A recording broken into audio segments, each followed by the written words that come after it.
ओम नमः सिद्धेभ्य नमो जीर्णाणम। सभी को सादर शुद्धात्म वंदन।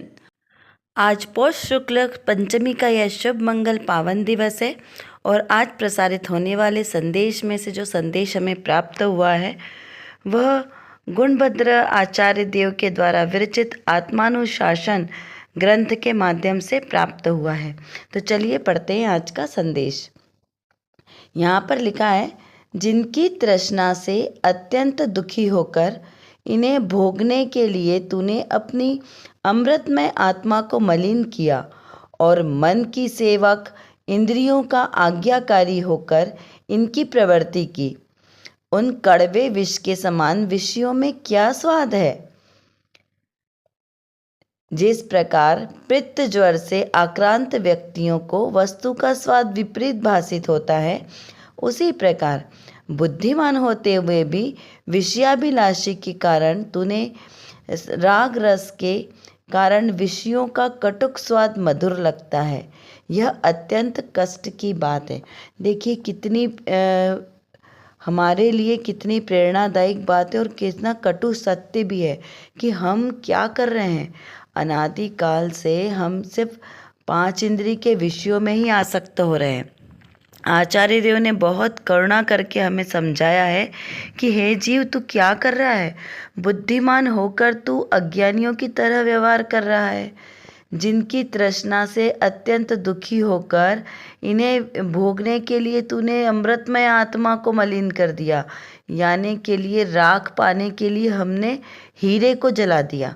कितनी हमारे लिए कितनी बोलते ना कि दयनीय करुणा की बात है कि हमें इतना ज्ञान नहीं है कि जो मेरा आत्मा है ये सर्वोत्कृष्ट पदार्थ है और सर्व सुख का साधन तो मेरा ही आत्मा है, लेकिन फिर भी 5 इंद्रिय के विषय जो विष्ठा के समान है उसके लिए मैंने अपनी आत्मा को दुखी किया, आत्मा को मलिन किया।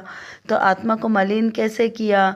तो विपरीत परिणमन करके, मोह राग द्वेष रूप परिणमन किया। जहाँ पर सुख नहीं है वहाँ पर सुख की कल्पना की, इससे मेरा आत्मा मलिन हुआ।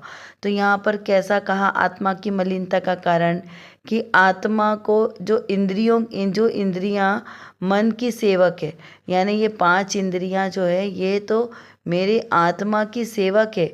उसको इस शरीर को बताने के लिए चिन्ह मात्र है। इंद्रियां किसे कहते हैं? जो शरीर के चिन्ह हैं। तो उन इंद्रियों का आज्ञाकारी हो गया, जबकि आज्ञाकारी किसका होना चाहिए था? अपनी आत्मा का आज्ञाकारी होना चाहिए था। तो मैं किसका आज्ञाकारी बन गया? जो मेरी आत्मा के गुलाम हैं उनका आज्ञाकारी होकर मैंने क्या किया? इन 5 इंद्रियों के विषयों में आसक्त होकर अपने इस आत्म स्वभाव को भूल गया। तो उसकी वजह से क्या हुआ? संसार में परिभ्रमण हुआ। यहाँ उदाहरण से क्या समझाया कि जिस प्रकार पित्त ज्वर का रोगी जो होगा उसको स्वाद नहीं आता, हर चीज़ उसे कैसी लगती है? कड़वी लगती है। उसी प्रकार मैं आत्मा बुद्धिमान होते हुए भी ये 5 इंद्रियों के विषयों में आसक्त होकर इसको ही इस मधुर रस मान रहा हूँ, जबकि 5 इंद्रियाँ दुख रूप है। तो इनमें आसक्त होकर मैंने अपना आत्म स्वभाव, जो मधुर आत्मा का स्वभाव है, सम्यक दर्शन ज्ञान चारित्र रूपी मेरा आत्मा का जो स्वभाव है, उसे भूलकर 5 इंद्रिय रूप विपरीत प्रवर्तन किया, जिससे दुखी हुआ। इस प्रकार इसका सार यहाँ निकलता है। चलिए अब देखते हैं आज की रत्न कणिका में कौन सी विशेष बात आई है। द्रव्य संग्रह जी की 47 गाथा के आधार से यह संदेश प्राप्त हुआ है, जो आचार्य नेमीचंद जी देव, सिद्धांति देव, उनके द्वारा विरचित यह बहुत ही सुंदर द्रव्यानि योग का ग्रंथ है। द्विविष मोक्ष हेतुं ध्यानेन प्राप्तोति यत मुनि नियमात् तस्मात् प्रयत्न चिंता यूयं ध्यानम समाभ्यसत। अर्थात जब शुद्ध चैतन्य का ध्यान लगता है तब जो वीतराग परिणति प्रकट हुई वह निश्चय मोक्ष मार्ग है, और जो राग द्वेष रहता है उसे उपचार से मोक्ष मार्ग कहा जाता है। मुनि दशा में उचित ध्यान करते हुए जीव 7वें गुणस्थान को प्राप्त करता है, और जब वह निर्विकल्प दशा में ना रह सके तब वह 6वें गुणस्थान में आता है। तब उसे 28 मूल गुण रूप व्यवहार मोक्ष मार्ग होता है। मुनि जब तक श्रेणी आरोहण कर उत्कृष्ट पुरुषार्थ नहीं कर सकते तब तक अक्सर सातवें और छठे गुणस्थान में झूलते रहते हैं। यह मुनि दशा का सुंदर स्वरूप बताया है कि जब मुनि अवस्था को धारण करते हैं तब क्या क्या विशेष घटनाएं घटती है। पहले तो सम्यक दृष्टि होता है जब चतुर्थ गुणस्थान में जीव होता है। चतुर्थ गुणस्थान वाला जीव कैसा होता है? जिसकी अनंतानुबंधी 4 कषायों का अभाव हो गया। फिर 5वें गुणस्थान में देश संयत गुणस्थान, जिसमें 2 कषाय चौकड़ी का अभाव होगा, अनंतानुबंधी और अप्रत्याख्यान आवरण। तो यहाँ 2 कषाय चौकड़ी नियम से होती। चतुर्थ गुणस्थान से जीव डायरेक्ट 7वें गुणस्थान में भी जा सकता है। व्रत आदि होंगे लेकिन वो एक साथ इतना कम समय रहेगा कि पता नहीं चलता। तो यहाँ पर बताने का अर्थ ये हुआ कि जब जीव 7वें गुणस्थान में जाएगा, मुनि दशा को अंगीकार करेगा। कौन? जिसको चतुर्थ गुण, जो सम्यक दृष्टि जीव है, वही व्रत आदि अंगीकार करके, फिर पहले अणुव्रत आदि अंगीकार करके फिर महाव्रत आदि अंगीकार करेगा।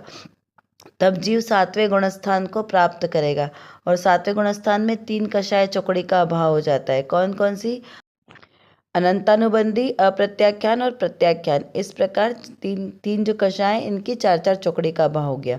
अब जीव वो शुद्धोपयोग की दशा है। जब दीक्षा अंगीकार करते हैं तब शुद्धोपयोग की दशा होती है, लेकिन वहाँ पर जीव सभी बहुत देर तक नहीं रुक पाते। यदि 2 घड़ी यानी 48 मिनट के समथिंग भी अगर उनको एक जैसा ध्यान लगे तो केवल ज्ञान की प्राप्ति हो जाती है। लेकिन सब जीवों के परिणाम एक जैसे नहीं होते हैं, तो वहाँ पर परिणाम विचलित होते हैं। तो कैसे होते हैं? शुभोपयोग की दशा में आ जाते हैं। तो वो छठे गुणस्थान, नीचे गिरने वाला गुणस्थान है, उसमें आते हैं। और वहाँ पर 28 मूल गुणों का पालन करना, फिर धर्मोपदेश देना, व्रत समिति आदि का पालन करना, शास्त्र आदि लिखना, इस प्रकार जो राग रूप क्रियाएं ये सब होती, जिसको व्यवहार से मोक्ष मार्ग कहा है। और जो शुद्धोपयोग की दशा है, एकमात्र आत्मानुभव, आत्मचिंतन, वो है शुद्धोपयोगी दशा। 2 प्रकार के होंगे उपयोग, शुद्धोपयोग और शुभोपयोग।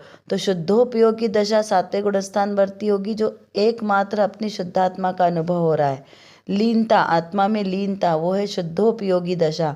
और शुभोपयोगी यानी शुभ उपयोग, तो शुभ उपयोग वाली दशा है 6ठा गुणस्थान, जिसमें महाव्रत आदि का पालन होता है। तो इस प्रकार यहाँ पर मुनियों का स्वरूप समझना। और जब तक ये दशा कब तक रहेगी? जब तक मुनिराज श्रेणी आरोहण नहीं कर लेते। 8वें गुणस्थान से श्रेणी आरोहण होता है। श्रेणी भी 2 प्रकार से होती है, उपशम श्रेणी और छपक श्रेणी। तो जब जीव छपक श्रेणी से चढ़ता है तो कैसा होता है? डायरेक्ट 8वें से 12वें में चले जाता है। और वो वीतरागता का गुणस्थान है, 12वां गुणस्थान। वहाँ से जीव वापस नीचे नहीं गिरता। लेकिन जो जीव उपशम श्रेणी से चढ़ते हैं, धीरे धीरे अपने जैसे 6ठे 7वें गुणस्थान से 8वें गुणस्थान, 9वां गुणस्थान, 10वां, 11वां, इस प्रकार चलते हैं। तो 11वां गुणस्थान नियम से नीचे गिरने का है। तो वहाँ से जीव का उपशमना होकर वहाँ से जीव वापस नीचे गिर जाता है। तो इस प्रकार से वो फिर से श्रेणी चढ़ते हैं। और अपनी जो शुद्धोपयोग की दशा है, उसमें बोलते हैं ना कि झूला झूलते हैं, यानी झूला झूलने से यहाँ पर कहने का आशय है कभी ऊपर तो कभी नीचे, अपने उनके परिणामों की विशुद्धि के आधार पर परिणाम उनके चेंज होते रहते हैं। और ये सारे जो गुणस्थान बनते हैं, ये अपने आत्म परिणामों की विशुद्धि के आधार पर बनते हैं। इस प्रकार से समझना चाहिए। तो यहाँ पर ऐसे भावलिंगी महामुनिराज जो अपने स्वरूप में लीन है, वही कैसे हैं? शुद्धोपयोगी दशा को धारण करने वाले। ऐसे महामुनिराजों के चरणों में नित प्रति बारंबार बंधन करते हैं। और ऐसी दशा हमारी शीघ्र अतिशीघ्र प्राप्त हो, ऐसी भावना बातें। धन्य है ऐसे महामुनिराज जो ज्ञान ध्यान में लीन है, समस्त विषय कषायों से विरक्त, 5 इंद्रियों के विषयों से विरक्त, एकमात्र देह ही जिनका परिग्रह है। ऐसे अपरिग्रह महाव्रत के धारी, अहिंसा आदि 5 महाव्रतों के धारी, ऐसे महामुनिराज जो अपने आत्म साधना में लीन है, एकाकी वन जंगल में निवास करते हैं और मोक्ष के इच्छुक, ऐसे जो महामुनिराज हैं वो कैसे हैं, किस प्रकार का उनका आचरण है, इस प्रकार हमें उसका विचार और चिंतन करना है कि वही दशा मुझे भी प्राप्त हो। इंद्रिय के भोग मधुर हैं या विषैले हैं, क्योंकि महामुनिराज को तो ये विषैले लगे, इसीलिए तो उन्होंने इंद्रियों से विरक्ति करके आत्मा में आसक्ति प्राप्त की है। तो हमें ये कैसे लगते हैं, हमें इसका भी चिंतन करना है। बुद्धिमान जीवों को इंद्रिय के भोग कैसे लगते हैं? एक अज्ञानी और एक ज्ञानी, दो प्रकार के जीव होते हैं। तो यहाँ पर चिंतन करना है कि बुद्धिमान को कैसे लगते हैं इंद्रिय के भोग और अज्ञानी को कैसे लगते हैं। शुद्धोपयोग और शुभोपयोग में क्या अंतर है, इस प्रकार चिंतन करना है। आशा करती हूँ आपको यह सब अच्छी तरीके से समझ में आ गया होगा। यदि कुछ नहीं समझ में आया हो तो आप ज़रूर हमसे कमेंट बॉक्स में लिखकर पूछ सकते हैं। और जो विषय आज हमारे सामने हुआ, इसको बारंबार चिंतन करते रहें, जिससे हमारी दृढ़ता मजबूत हो। और इसी प्रकार सम्यक श्रद्धा के साथ जो भी हम क्रिया करेंगे वही हमारे लिए कार्यकारी होगी। अतः सम्यक दर्शन, सम्यक ज्ञान और सम्यक चारित्र के साथ हम भी अपने ऐसे रत्नत्रय को प्रकट करें, सच्चा श्रद्धान करें। इसी पवित्र शुभ भावनाओं के साथ आप सभी को सादर जय जिनेंद्र।